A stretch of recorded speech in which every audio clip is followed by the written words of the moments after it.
বাংলাতে আমাদের নতুন সরকার যেহেতু এসেছে, সরকারকে ধন্যবাদ দিয়ে একটা লোগো লঞ্চ করা হলো। এটা একটা বাংলার একটা ভালো প্রযুক্তিগত দিক দিয়ে বাংলাকে কিভাবে আগে করে নেওয়া যায়।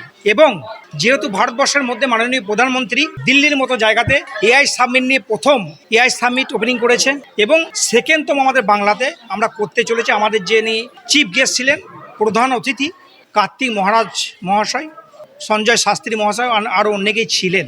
তার ফলে আমরা চাইছি বাংলা তথা ভারতবর্ষ কীভাবে প্রযুক্তিগত দিক দিয়ে কীভাবে আগে হয়ে যায়। এবার আপনারা প্রশ্ন করবেন, দাদা আপনি তো একজন প্রাক্তন কমান্ডো, তা আপনি কীভাবে এই ভাবনাটা নিতে পারি? ভাবনাটা হচ্ছে যে মানসিক দিক দিয়ে যদি কোনো চেষ্টা থাকে তো সব কিছুই করা সম্ভব।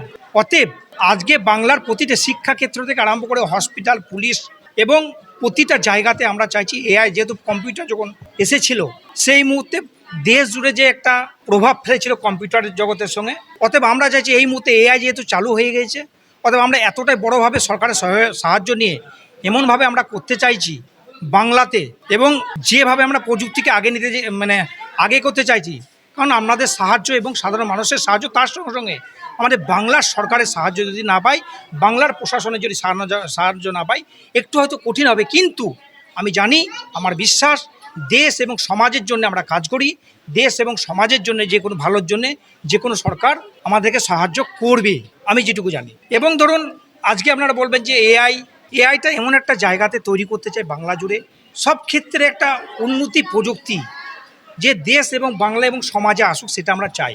সেই জন্যে আমাদের এই ইচ্ছা এবং আমাদের এইটা চেষ্টা করা, এবং আমরা জানি যে আমরা হয়তো নিশ্চয়ই সম্ভব করে ফেলবো। আজকে আমাদের লোগো ওপেনিং হলো, এর সঙ্গে সঙ্গে দেখবেন দুর্গাপুজো এবং পুজোর আগে থেকে দেখবেন আমরা 4টে গাড়ি নিয়ে ঘোরা, এবং গাড়ির মধ্যে যেভাবে আমরা প্রযুক্তিগত রোবোটিক্স থেকে আরম্ভ করে সব কিছু কিন্তু আমরা প্রতিটা ক্ষেত্রে মানুষকে সচেতন করব, বাংলার নাগরিককে সচেতন করার ফলে যাতে সেই জায়গাটা সামনে আসে এবং বাংলা যাতে উন্নতি হয়, প্রযুক্তিতে যাতে বাংলার একটা জায়গা থাকে ভারতবর্ষের মধ্যে তথা বিশ্বের মধ্যে, সেটাই আমরা চাইছি। দেখুন সনাতনী ধর্ম যেহেতু কার্তিক মহাশয় এসেছিল, উনি একজন সনাতনী ধর্মগুরু বলতে পারেন। অর্থাৎ ধর্মগুরুরা কী করে বলুন তো, ধর্মগুরু সে ধর্মের কথা বলবে, এবং সেটা সনাতন ধর্ম এইরকম তো না যে হিন্দু, এখানে হিন্দু মুসলিম বিভেদ, সেটা আমি মানি না। সনাতনের একটা সংস্কৃতি, সেই সংস্কৃতি সম্বন্ধে বলেছে। এবার আমাকে কয়েকদিন আগে একজন প্রশ্ন করলো, দাদা কার্তিক মহারাজ কেন লোগো ওপেনিংয়ে? সেক্ষেত্রে আমি আপনাদেরকে বলে দিচ্ছি যে কার্তিক মহারাজ আসার কারণ হচ্ছে, কার্তিক মহারাজ হচ্ছে centre arm police x welfare association West বেঙ্গলের উনি চিফ অ্যাডভাইজার।